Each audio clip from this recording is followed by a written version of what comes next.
Welcome to Anxious Like You, a podcast hosted by Micheline Maalouf and Nadia Adesi, two therapists who are anxious like you.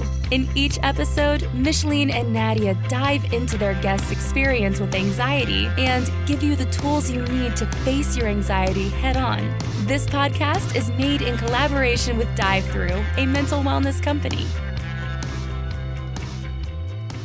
Welcome back to Anxious Like You. My name is Nadia, and today I'm going to be interviewing Micheline to learn a little bit more about her story, her time on TikTok, and some tips and tricks that she has for trauma and anxiety. If you would like more tips and tricks about anxiety or just learning overall what it is, we did make a free PDF, me and Micheline, where we talk about the physical symptoms of anxiety, 10 things that'll help ease your anxiety, and 5 different exercises you can do to help with anxiety. And you can find that on our Instagram account at Anxious Like You. Please also follow my Instagram account at Evolve and Bloom or Micheline's Instagram account at Serene Micheline. Also, once this episode is done, if you listen to it, you want to take a screenshot, leave us a review, and send it to us. We will repost it and we will reach out to you personally to have a conversation and just to thank you. So, diving right into the first question, what made you want to become a therapist? So I've always been interested in psychology. And I remember when I was in 10th grade, my English professor had us do a project that was like, okay, plan out your entire life. It was like a little vision board type of thing.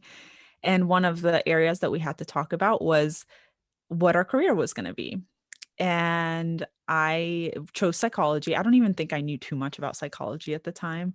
I think maybe I had heard something or was like interested in it first. I don't know. I don't remember how I became interested in it, but I did. And then from that point on, whenever we had electives to take in high school, I chose psychology and I just did so well in the topic. Like I loved it. It was so interesting to me. I think secretly I was trying to learn more about myself and about people around me, but that was where it started. And then I had gone through a lot of really adverse experiences in relationships and in just being who I am in the USA, just being a Middle Eastern child who immigrated to the USA at age 8. It was a challenge growing up, and I never really felt understood or accepted fully. I always felt like the oddball out. And so I guess I was always in a way trying to find who I was, trying to figure out who am I and why do people act the way they do. And so I think that's probably what drove me to psychology in the first place. And so that was something that I was always really interested in. But then it wasn't until I want to say I graduated with my bachelor's degree in 2008, and I didn't think I would even be good enough to apply to get into my graduate program. So I stopped applying for any sort of master's program. I didn't think anyone would accept me. So I didn't apply. I gave up on my dream of being a psychologist, even though I really loved the subject, even though I was always really good at relating to people. I was always a therapist friend for my friends. They would always talk to me about their problems, and I would just listen, and I would just really enjoy helping them. And I felt so rewarding to be able to give them advice or be able to give them some perspective on why things were happening, not just based on stuff I had read, but just I think I just was always really able to relate and really intuitive naturally with people. And so I really liked that, and I loved it so much that I studied it, but then I couldn't get into graduate. Not that I couldn't, but I didn't apply because I didn't think I could get in. It wasn't until I went through a really difficult breakup with someone, and I went to a therapist myself. And before the breakup, I was just in a really bad relationship with him. And I sat in that therapist chair and she helped me so much. She opened up my eyes to so many things. She helped me kind of overcome a lot of the difficulties. And it also opened up the door for me to see like why I was in these types of relationships. And that just like sparked another light bulb in me. And that's when I was like, okay, fuck it. I'm going to go in and apply. And I did. And I got in. So that was really the turning point for me into becoming a therapist. Wow. So your turning point to becoming a therapist came a lot from going to therapy. Yes. That is Yes. extremely interesting. So where were the thoughts of I'm not good enough stemming from? So growing up as a Middle Eastern, when we moved to the United States, my parents did not speak English. My parents didn't even know how to get around themselves at first, right? So as a child who also didn't speak English and went to school, I always had a really difficult time learning. I think at that moment, I just thought, I'm just not smart enough. Like, I don't understand anything. And as a child, I didn't understand that, hey, this is an adjustment period that you have to go through because you don't know the language. It's not that you're stupid or dumb, it's just that you don't know the language.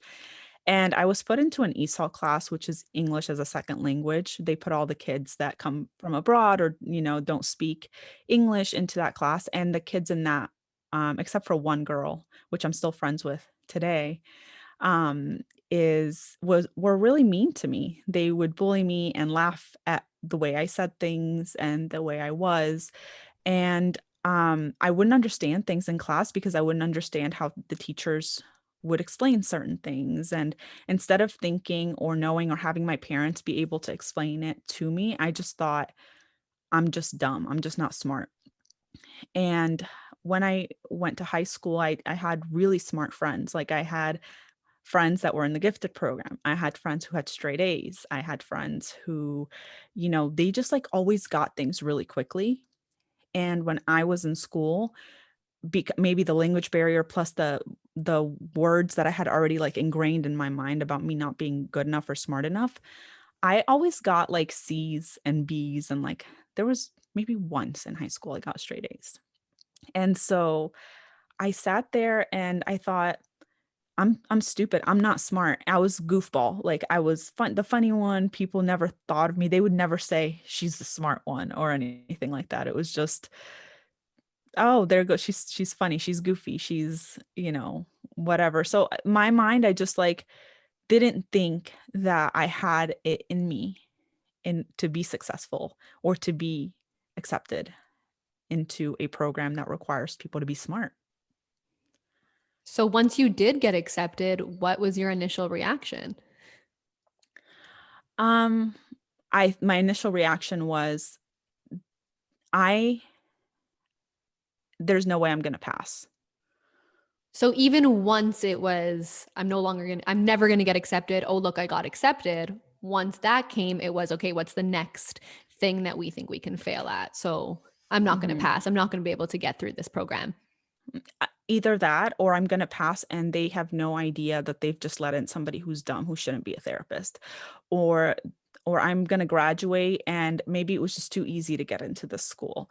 Or maybe I'm going to fail out. Or once I do graduate, I probably won't even be able to get a job as a therapist because um there's no way, like, how? I was really confused as to how my identity of who I thought I was going to be would fit something that had happened that I didn't think would happen.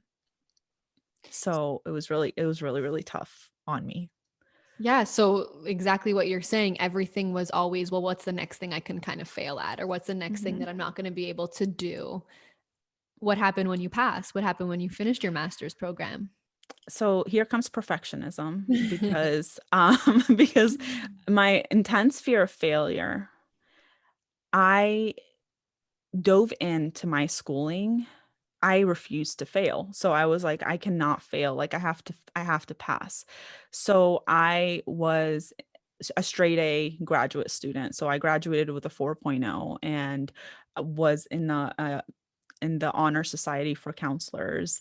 And it was like, and I was like really good at the role plays, and I was really good at like doing the research and reading and doing all of so I became consumed into it to the point that there was no way that I could fail.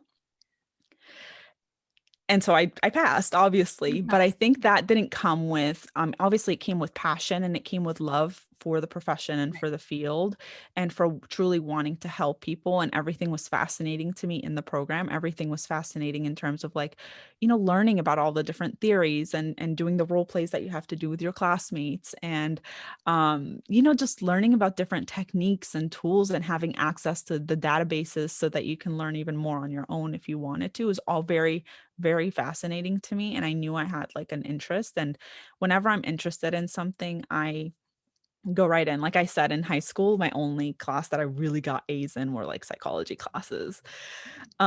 So if it's something that really interests me, I go right into it. And so I did, but then I was so afraid to let go. So I was so afraid to not kind of if I don't get an A, then I'm going to fail. That was like the mindset. Oh, wow. Yeah. So did you ever not get an A? Not in graduate school. No. Wow, okay. So having this kind of mindset your whole life of I'm not good enough, I'm not going to be able to succeed, I'm dumb, people don't think I'm smart or intellectual. How did you overcome that? Is that something you're still struggling with today? I still struggle with that today. I think one thing that's opened up my eyes to a lot of things, I was having this conversation with my family recently.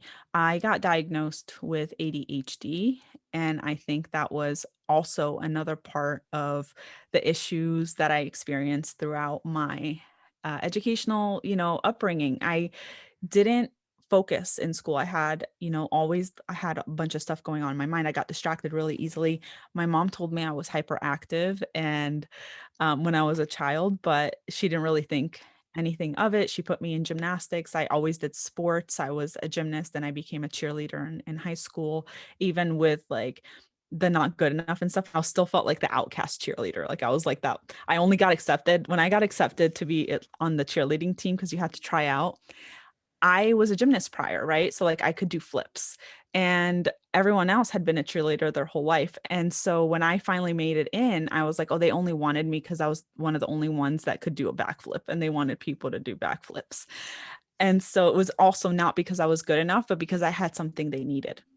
Right. And so so I once I learned that in I'm 35 right now, and when I learned I had ADHD, it was almost like the world made sense because I don't struggle with thinking I'm stupid now. I don't think I'm stupid.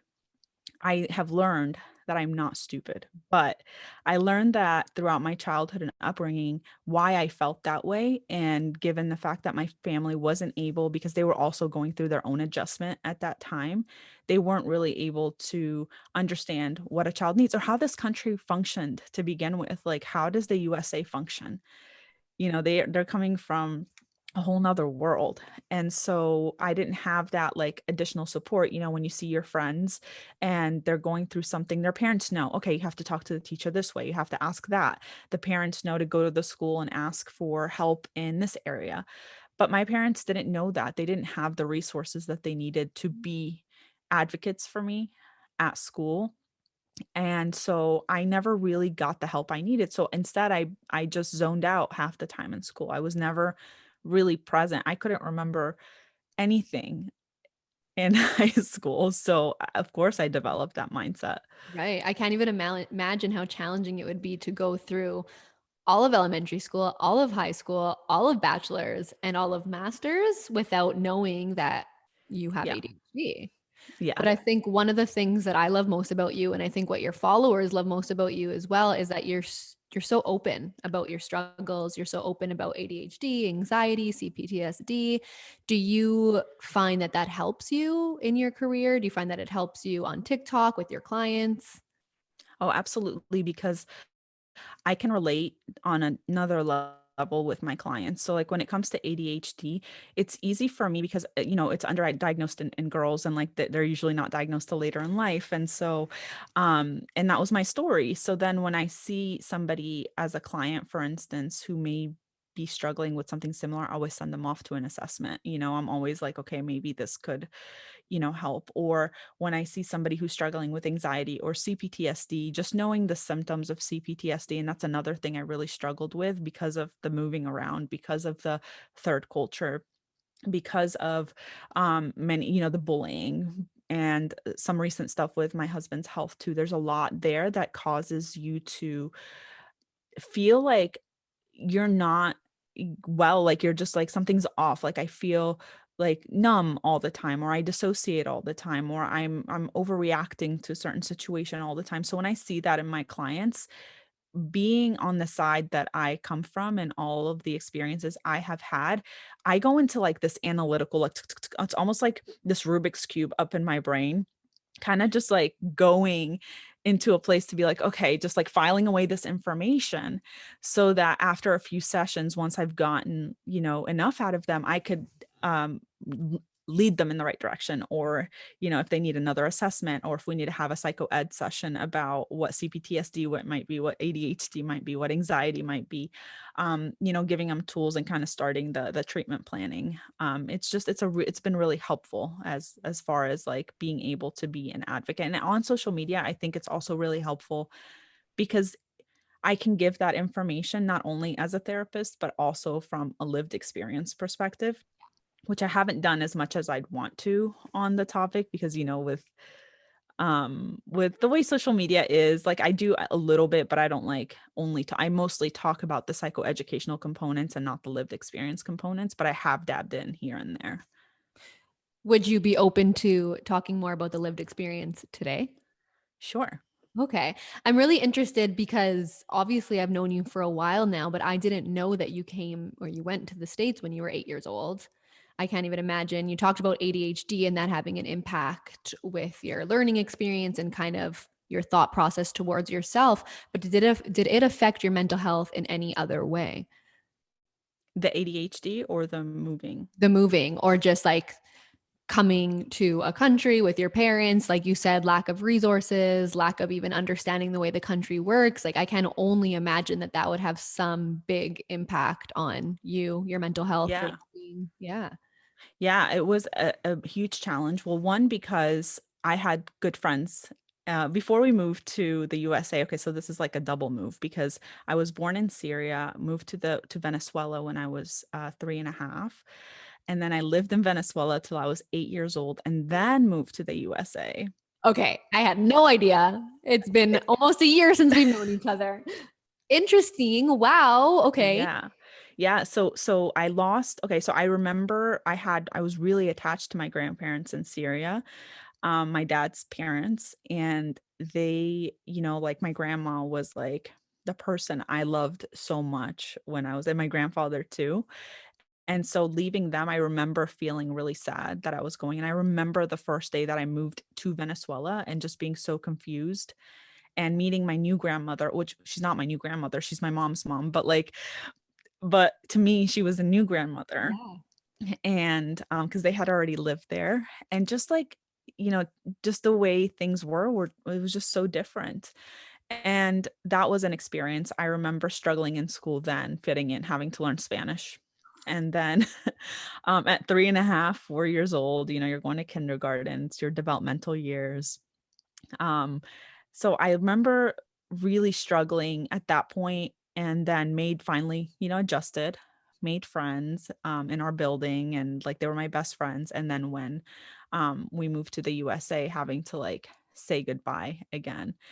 And that was really rough. And then having to, again, I remember my first day in the USA. So like those first days of like moving from country to country live in here as if they happened yesterday, because they were so impactful for me. And so moving into the USA and starting school and being in a classroom where I couldn't understand. And at this point, I'm 8 years old. So it's a little bit different because when you're younger and you're like 4, kids, they don't care. They just like play with you, Yeah. right?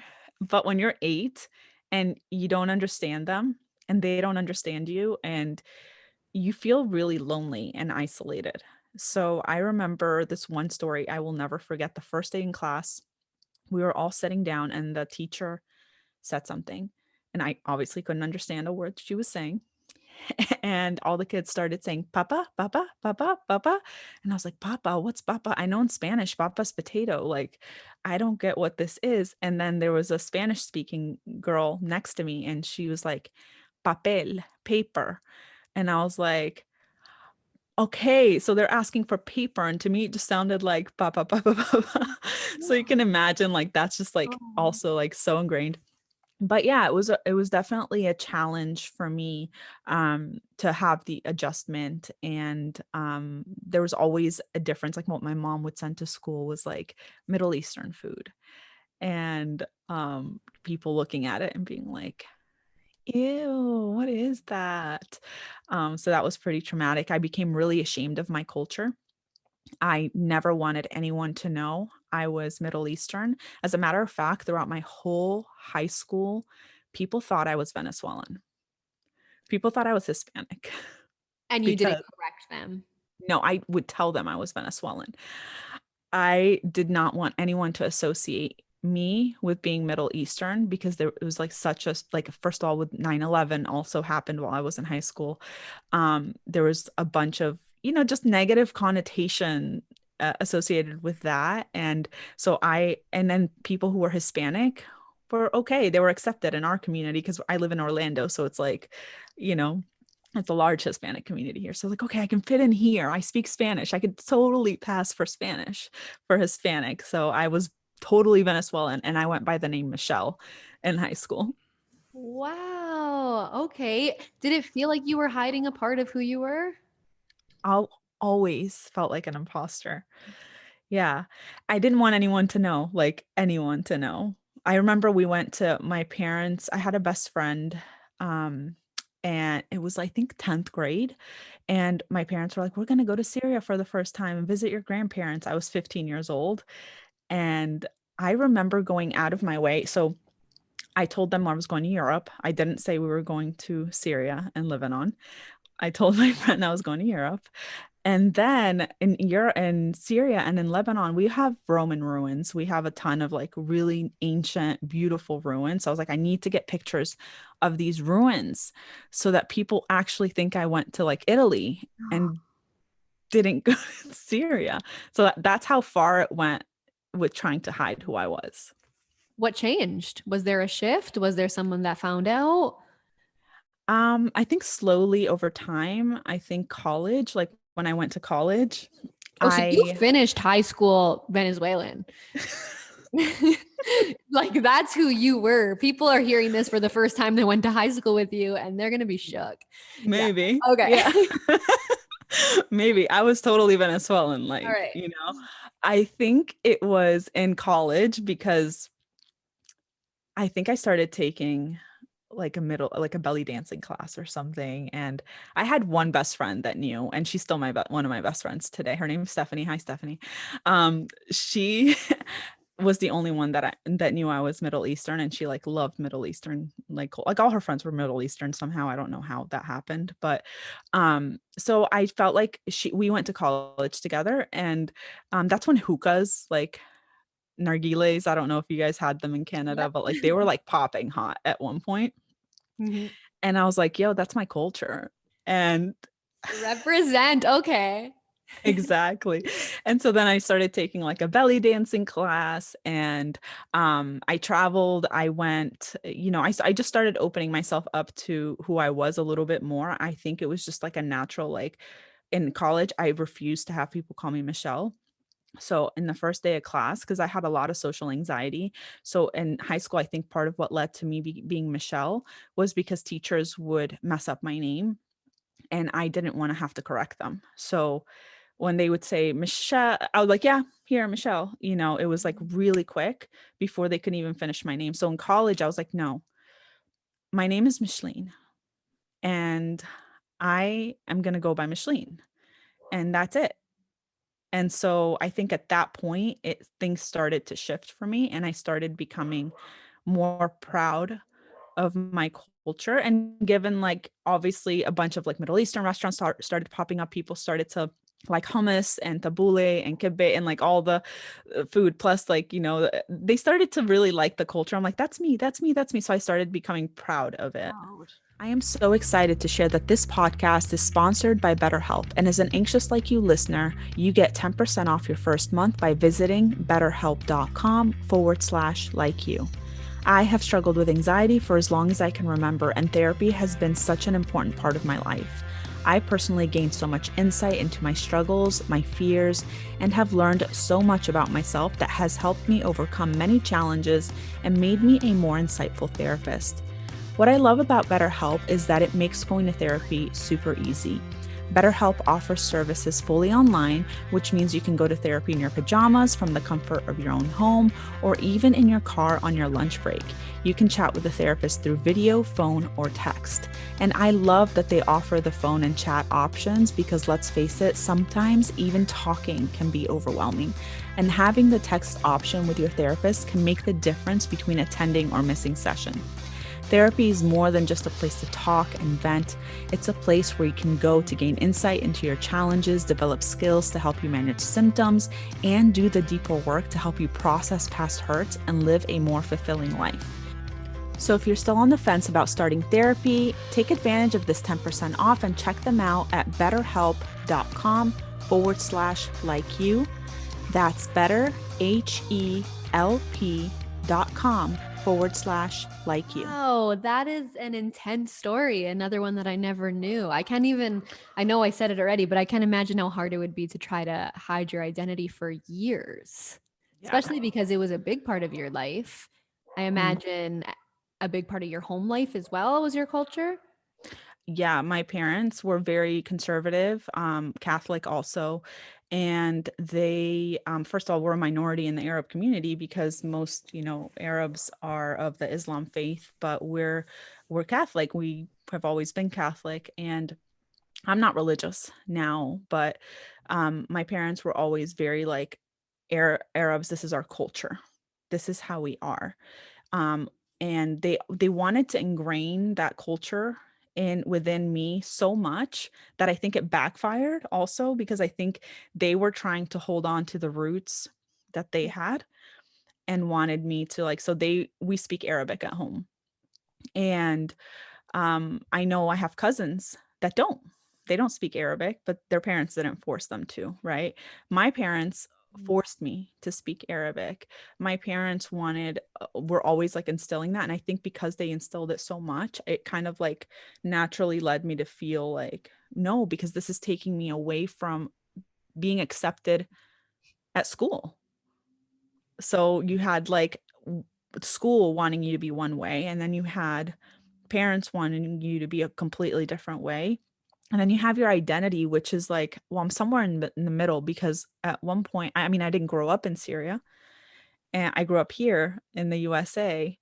And I'm also not fully like my American friends or my Hispanic friends. I'm never going to be fully like anybody.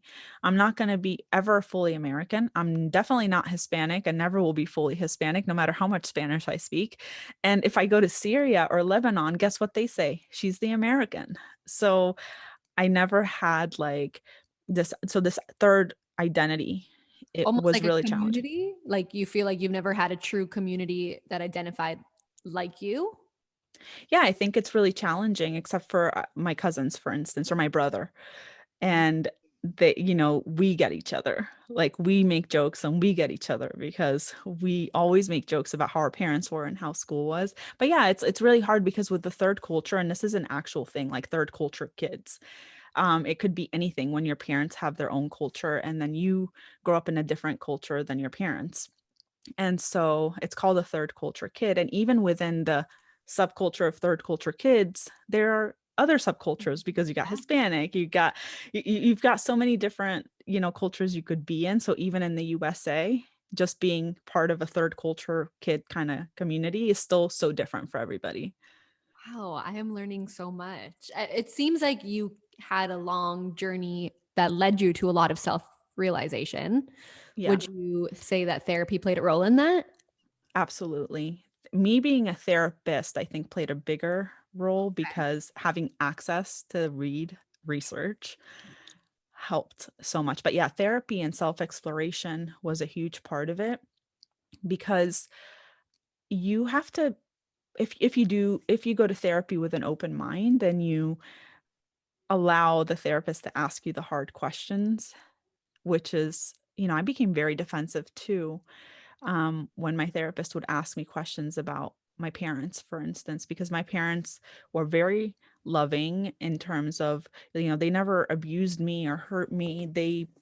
My parents are great parents, but they hurt me unintentionally, right? Right. And so when a therapist would say that initially, like she wouldn't say like, "Oh, your parents did this to you," but she would say, "Oh, because this happened, da da da, it led to this." You know how the links start. Mhm. I would become really defensive and I would quit. You And would quit therapy. yeah, I was Right. like, no one has the right. Like, even though I knew it at my core, Yeah. no one has the right to talk about my family, right? Even the therapist. And she wasn't talking about them. It was just like a sore spot. So until I became open enough to say, you know what, let's talk about it because this is how you can heal it. Um, so that's led to me talking to my mom about certain things that hurt me, talking to my dad about certain things that hurt me. And I think through that and like exploring all of those things really, really got me to feel like develop my identity further. Wow. Interesting. And I know as a therapist, me as well, it's probably something you see too. Like once you start to touch a sore spot, a lot of people aren't ready for that yet or aren't ready to face the reality of what it is. So it's okay, I'm quitting, but I'll Mhm. come, like, that they'll come back when they're ready and when it's something they're ready to face.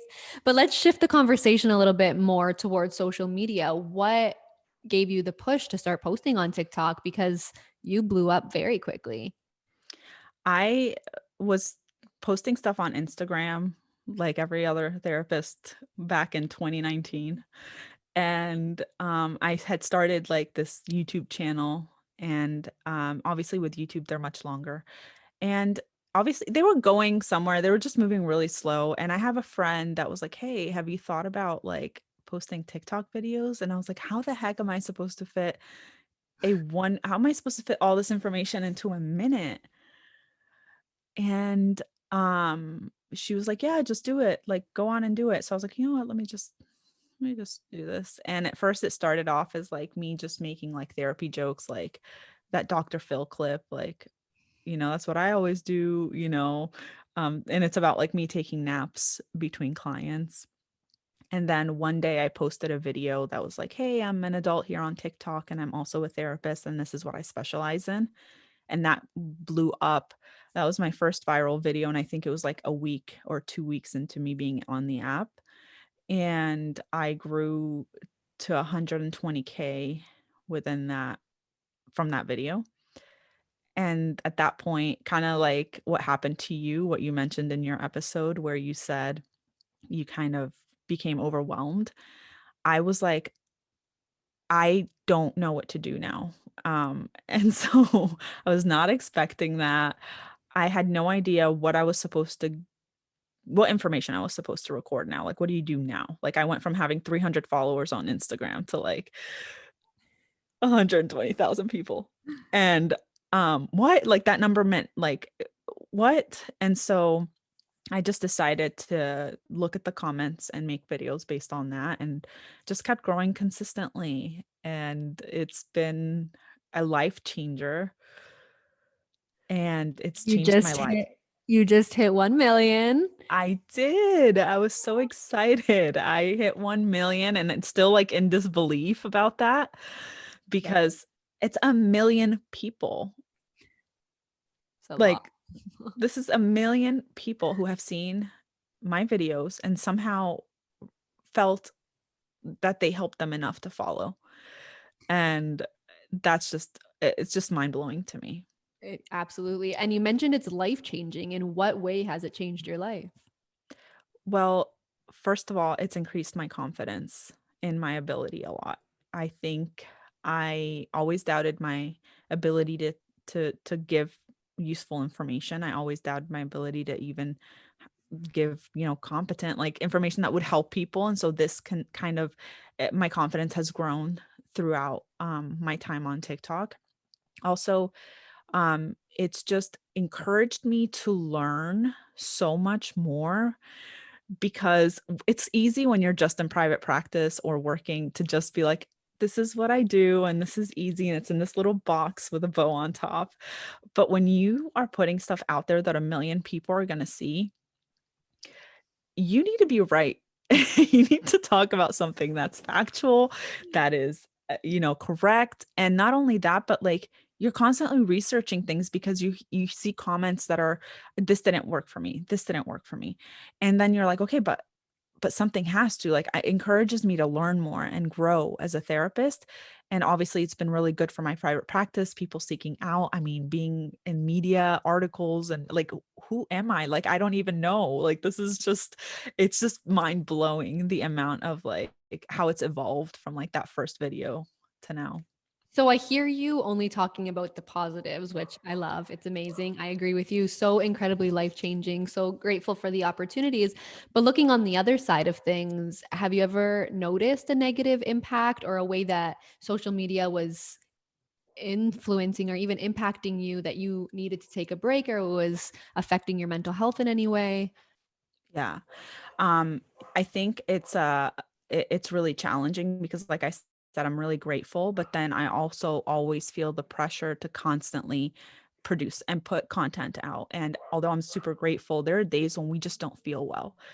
Or we just emotionally are drained or something is happening in our personal lives. And that's really challenging because you want to show up because obviously, you're helping a lot of people. A lot of people are expecting you to, and at the same time, you don't feel good. Like, you just don't feel good.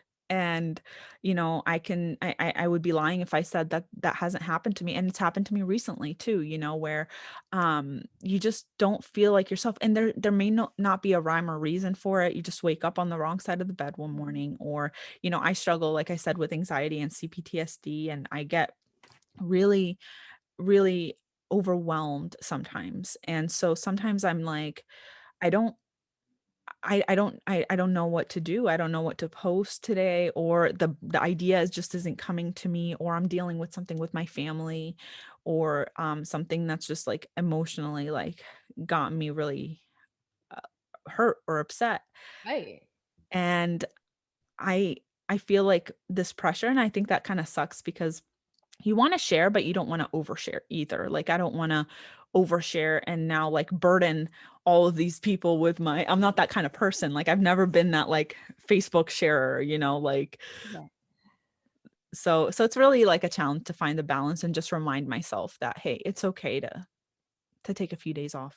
That's what I was going to say. How are you stepping back or how are you recognizing I'm emotionally, physically, mentally exhausted? I can't do this today. Was it a long journey to get you there and to realize that you needed to take a step back? Do you find that you have a lot of pressure from your community, from other people on social media to provide and show up more than you feel capable of?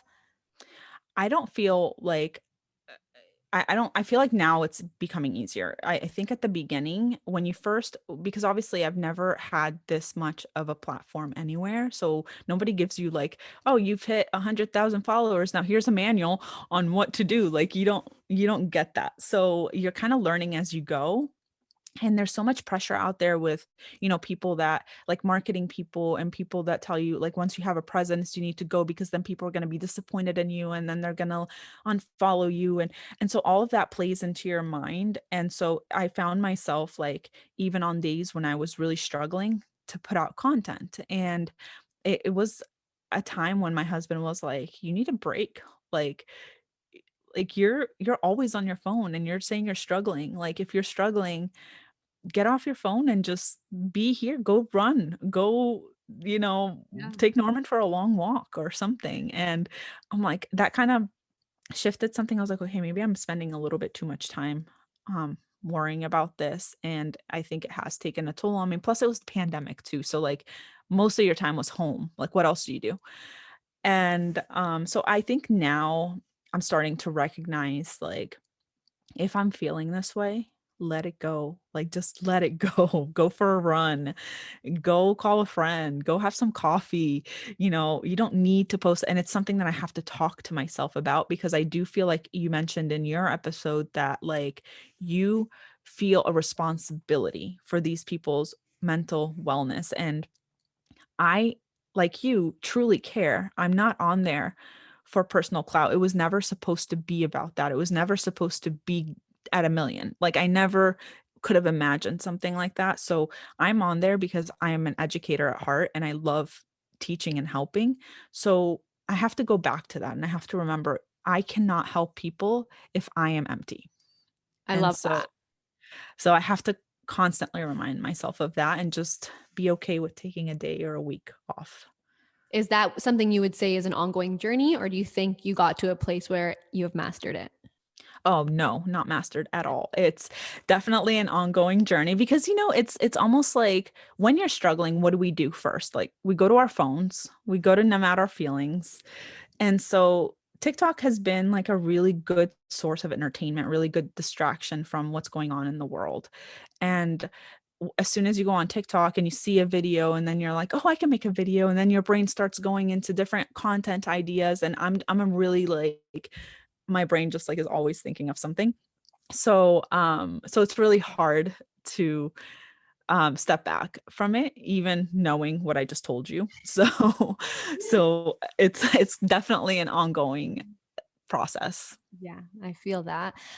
So like I said before, something that I love about you and your followers and your community love about you is your openness and your ability to really talk about your struggles. And I know at the beginning of this episode, you mentioned that there are some things that you're struggling with right now, especially in terms of with your relationship, with your husband.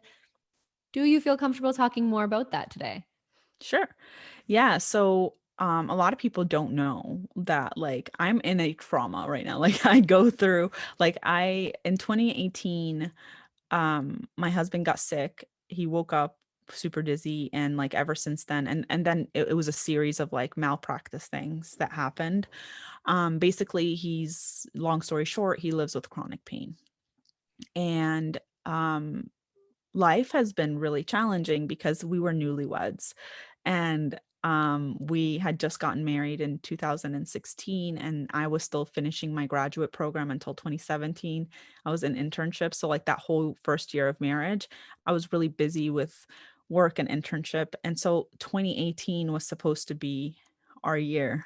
Um and so that was like overnight just like taken away. And that's been really challenging because there's a lot of times when I thought that he was going to die. And um we went to hospitals, stayed the night at hospitals. We went to Mayo Clinic, up and down, like, so until now. And now we figured out like what's going on, and like he's getting treatment for it, but it's been almost 3 years now. And for 3 years, we haven't had a normal marriage, and we haven't had a like we haven't had the honeymoon phase. We haven't been able to truly enjoy each other and to truly, so it takes a toll on you, because while you see friends like getting married and having children and traveling prior to pandemic, like I remember going on a trip with to my friend's wedding, and I was worried if my husband was going to wake up the next morning. So it was like constant, like I was in a chronic state of like just heightened anxiety all the time, Wow. thinking he was going I would sleep with my hand on his back because he would wake up gasping for air at times. And so like I wouldn't sleep because I would sleep with my hand on his back, and if there was any movement I was like, is he okay? So that's been like a challenge. And now it's been like maybe this past like 6, 7, 8 months that things started to evolve because he found the right treatments. Things have been much like I'm able to relax, and obviously went to therapy during all this, and you know, going through all of that. But yeah, it's been a definite challenge for me recently. Yeah, like you said, you're living through a trauma. Yeah. And a lot of the time, I guess if you're not in our field, it's hard to recognize when you're actually going through it. It's more of kind of the after effect. But having the tools and the resources you have, you know that it's something that you're going through. But you honestly gave me goosebumps when you said like you would have to sleep beside him and you didn't know if he was going to wake up. I can Yeah. imagine how that's impacted your mental health. Oh my God, so bad. Like I remember being at work, and this is before I became a therapist. I was working at a college while I was going through school when this first happened. I was an advisor for students majoring in psychology. And so I would sit there and like when I wasn't with a student, I would be like zoned out. Like I was just associated. I was just like every time, even now, like my husband, when he talks about a symptom that he's having, I like dissociate right away because I haven't fully like it's overwhelming to me. Yeah. And so, and I know that he needs me and like it sucks because obviously he's the one going through it. But I just kind of it's hard to find because it's like, okay, I go in and then I'm all the way in and then I'm like panicking, wanting to be there for him. And so that's what I was working on in therapy is just like being able to be present for him but not being sucked in, Locked in. which Yeah. is so hard because like obviously, It's your partner. it's your partner. Yeah, it's your Yeah. partner. So you were helping your husband working through chronic pain, thinking he was going to die, going through a global pandemic, having a private practice, successful private practice, posting on YouTube, Instagram, TikTok, starting a podcast. How do you do it all and give us your tips and your wisdom? Um, well, folks, you've got flight mode Welcome to or trauma. trauma response. So, constantly in a state of flight. No, but I think I had to when something through therapy, when I first went, I wasn't always like this. When, like I said, when this first happened, I was very sucked in, like I couldn't function. I was really not functional. This was before TikTok. But then through therapy, I one of the things my therapist said was like, okay, like he has his tornado here and you're here and you have like this support that could possibly stop this tornado, but you're just like jumping into the tornado with him. So when you're in the tornado with him, now you're both in a tornado. So how can you continue to live your life so that you can grow and still have a life despite his chronic condition? And so that kind of sparked something in me to be like, okay, yeah, like I want my private practice to succeed. I want to, what do I need to do? This is my baby. Like this is the thing, like my private practice, my career. This is something that I'm really passionate about and I love. So I threw myself full force into that. And it's been a coping skill for me, honestly. Like I don't think people realize like the amount of like the people think I just help them like you guys don't realize, like nobody realizes the amount of support that I receive from just being able to provide everybody with this stuff. So it's a really like good coping skill for me actually, because it feels like I'm not stagnant in this life. Like I still can grow throughout this difficult time. Oh, that's awesome. And I think that's incredibly inspiring.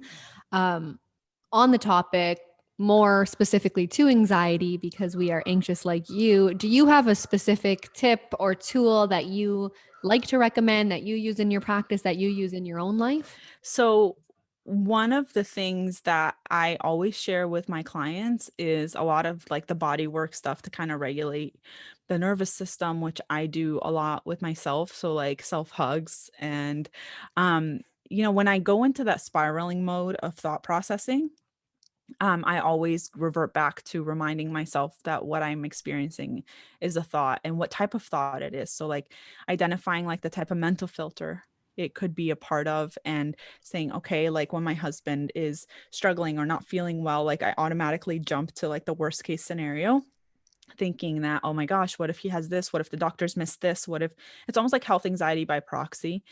And so then I have to remind myself, like, these are thoughts that you're having because you care about him and you obviously want him to be healthy and you feel helpless. And because you feel helpless, your brain is trying to, find something in order to have an answer so that you can help. So it's been when I finally get my nervous system, because obviously initially I'm like shaky, I'm anxious, I'm pacing around, I'm like, oh my gosh, oh my gosh, oh my gosh. So what I work on first is kind of grounding myself. And Norman helps me a lot because I'll grab him and pet him and like give him a kiss. And he tends to like just help me regulate my own nervous system. And once I've gotten to a place where I'm not like, overwhelmed, then I include that thought processing part of saying like, okay, these are thoughts and, you know, there are certain things I can control. So like making a list of like things that I can control versus things I can't. Like I can't control the fact that my husband is feeling this way. I can't control the fact that the pandemic is happening in 2020, but I can control, how protected I am when I go to the grocery store, or I can control, what information I write down to ask the doctors if it has to do with my husband, or, how I show up for him. So there's what self-care I include. So just kind of making a list and just reminding myself that there are things I can do that are in my power is really comforting for me. Right. And reminding myself that thoughts are not always facts, that they're thoughts, is also really helpful for me. I think that is such a great tip for anyone listening out there. Like we've mentioned, not everything works for everybody, kind of a try it on method. But for the most part, understanding that your thoughts are not facts and they're just thoughts is beneficial to everybody. That's just kind of a global thing that can help anyone. Yeah. But thank you so much, Micheline. It was so nice learning more about you and just listening to your story and tips and tricks that you have. Thank you. This was fun. So fun. Any last words, anything, one inspiring message that you wanted to send off before you leave? Yeah, I want you to know that no matter what diagnosis you get, what struggles you're experiencing now, it is not a life sentence. There is not one thing, even, therapists, we are required to reassess our clients over and over again, because you may have anxiety for years and then maybe you get the coping skills and you no longer meet the criteria for it. So if you're afraid, I know I get this comment a lot. It's like, I'm afraid of what I might have. I just want you to know that it's a starting point for treatment. It's not a life sentence. When you get diagnosed with something, it does not mean that that is it. So don't give up hope. Keep fighting, and hopefully, you find your own toolbox that can help you get through in the meantime. I love that.